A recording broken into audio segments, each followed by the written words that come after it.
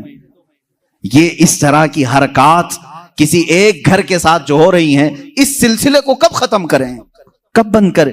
وہ رسول پاک صلی اللہ تعالی علیہ وسلم کی زندگی پاک کے اعلیٰ نکاح.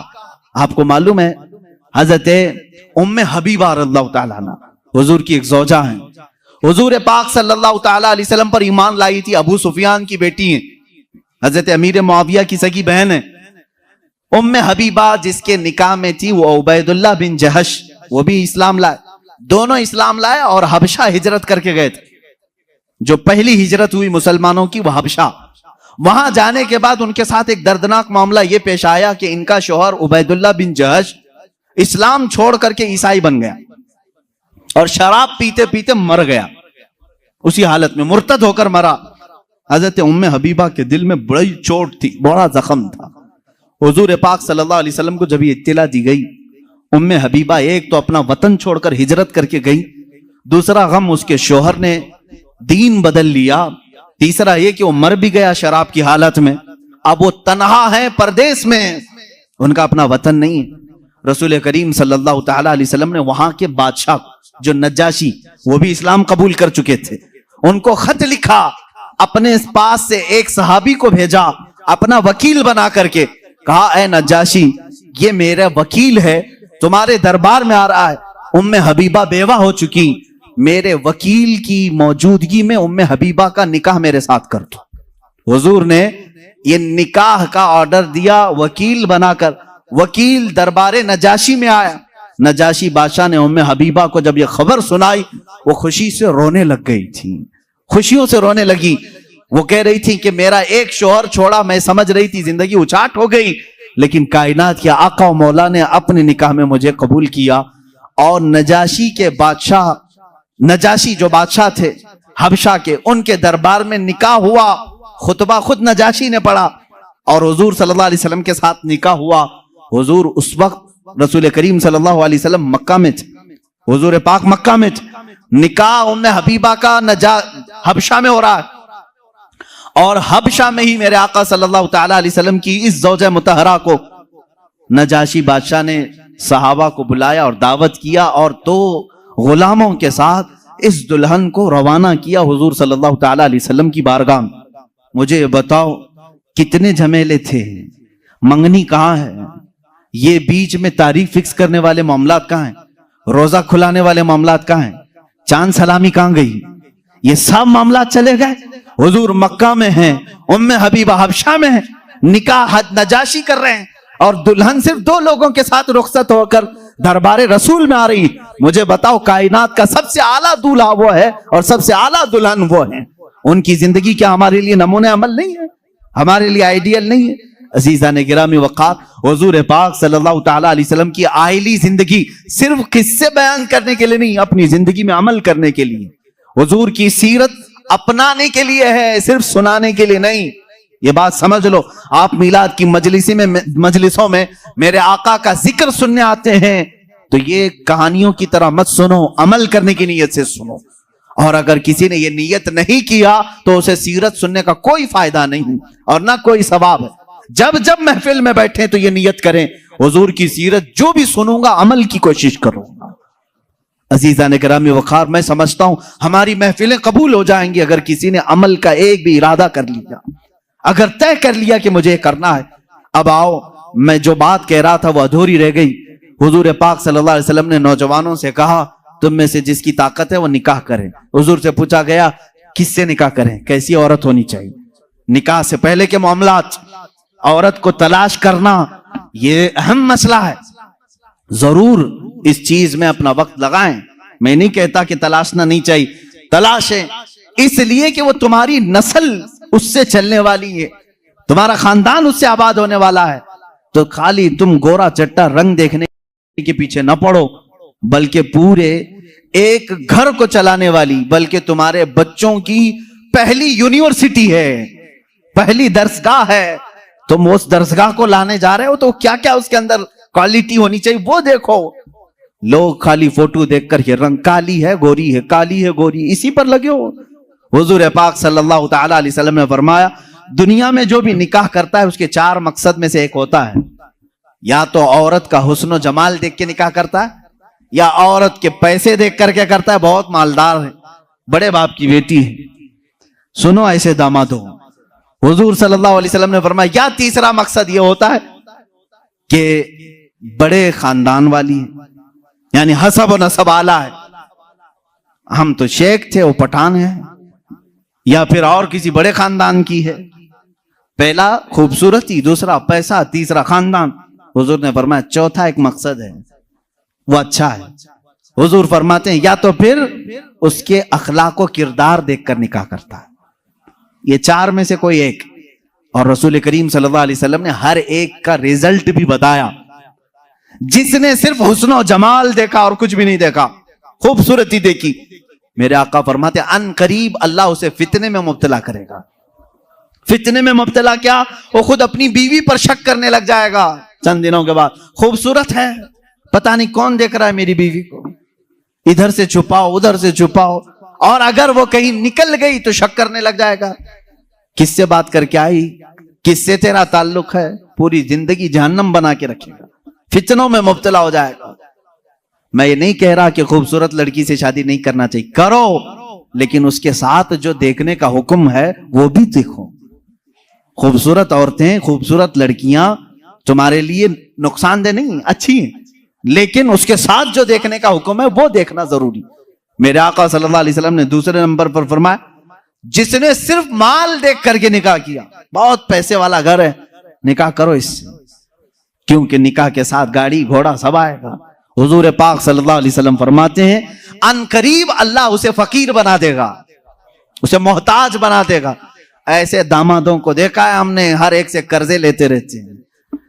ہاں سسر سے تو ملا ہی تھا لیکن برکت کچھ نہیں ہوئی، پھر اس سے 4 اس سے 4 اس سے 4 قرضے میں ہی ڈوبا ہے.